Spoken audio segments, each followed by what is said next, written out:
हम जो आपको तस्वीरें दिखा रहे हैं, यह शहर की उन साइटों की हैं जिन पर विज्ञापन लगाने के लिए नगर परिषद द्वारा टेंडर छोड़ा जाना है।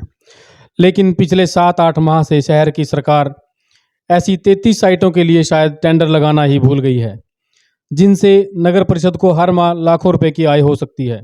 इन 7-8 माह से शहर की ऐसी 33 विज्ञापन की साइटों पर अवैध रूप से विज्ञापन लगाए जा रहे हैं। इनके लिए किसी को भुगतान किया जा रहा है या नहीं, या फिर इन्हें सूना छोड़ दिया गया है, जिसका फायदा अवैध पोस्टर लगाने वाले उठा रहे हैं। इन सवालों का जवाब तो नगर परिषद का शासन और प्रशासन ही दे सकता है, लेकिन ये बड़े सवाल हैं। हम यह नहीं कह रहे कि यहाँ पर भ्रष्टाचार ही हो रहा है। इतनी जानकारी जरूर मिली है कि नगर परिषद द्वारा किसी को अवैध पोस्टर लगाए जाने पर इस दौरान जुर्माना भी नहीं किया गया, जिससे संदेह पैदा होता है कि कहीं ना कहीं अंदर खाते सेटिंग से काम चल रहा है। कई बार साइटों से अवैध पोस्टर व बैनर उतारने के लिए नगर परिषद का खर्च जरूर हो रहा है। जहां से परिषद को आय होनी चाहिए, वहां परिषद को खर्च उठाना पड़ रहा है। लगभग 6-7 माह पहले यहां से स्थानांतरण के बाद अभी ड्यूटी ज्वाइन करने वाले ईओ कुलदीप मलिक ने कहा कि जल्द से जल्द यह टेंडर लगाया जाएगा। देखिए शहर में परिषद की साइटों की क्या है स्थिति और क्या कहा नगर परिषद ईओ ने। ये शहर में जो साइट है नगर परिषद की, उनके ऊपर जो बैनर पोस्टर लगाते हैं उसका टेंडर नहीं हो पा रहा।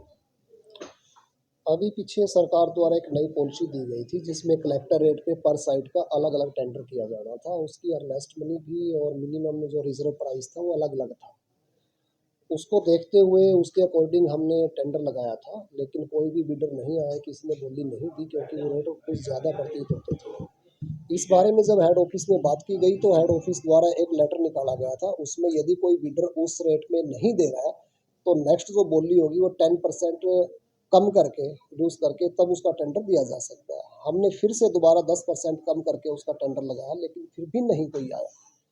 अब इस बारे में उच्च अधिकारियों से रिक्वेस्ट की जाएगी कि हो इसका जो रेट है वो कम करके हम दोबारा से फिर इसको रेट कम करने के बाद फिर लगा देंगे। 3 बार हम इसका टेंडर लगा चुके हैं, लेकिन कोई भी बोलीदाता इस रेट में लेने के लिए तैयार नहीं है। जहाँ तक इलीगल एडवर्टाइजमेंट का है सवाल है, दिवाली पे लगे हैं, हमने अपनी टीम को एक्टिव किया है। जो भी इस तरह से पोस्टर लगे मिलते हैं उनको हम उतार के ले आते हैं, हटा देते हैं। कोई मौके पे मिलता है जुर्माना वाला है तो हम जुर्माना भी करते हैं, अदरवाइज़ हम उसको मौके पे ही हटा देते हैं। और जो ही जैसे ही पॉसिबल हुआ, जितना जल्दी हुआ उतना हम इसको जल्दी से जल्दी टेंडर लगा के और अगली कार्रवाई शुरू कर देंगे। अभी सर जैसे पोस्टर लगे हुए हैं, उनके लिए कोई अनुमति देने का है तो नहीं, कोई प्रावधान नहीं, हमने किसी को अनुमति नहीं दी है। जो भी लगे वो इलीगल लगे हैं। हम उनको रूटीन में हमारी जो स्टाफ एनफोर्समेंट विंग है वो हटाते रहते हैं उसको।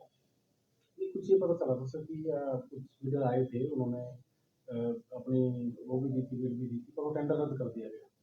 नहीं, वो जब रिजर्व प्राइस से कम देंगे तो हम नहीं दे सकते रिजर्व प्राइस से कम। तो कलेक्टर रेट के हिसाब से उन्होंने ये बताया कि ये रेट कैथल के हिसाब से, साइट के हिसाब से बहुत ज़्यादा है, वो नहीं दे पा रहे थे, इसलिए कैंसिल कर दिया गया। सर ये कितने समय से टेंडर नहीं हो, कितनी साइट है? 33 साइट है कैथल में और ये लगभग पिछले 6-7 महीने से टेंडर नहीं हुआ है।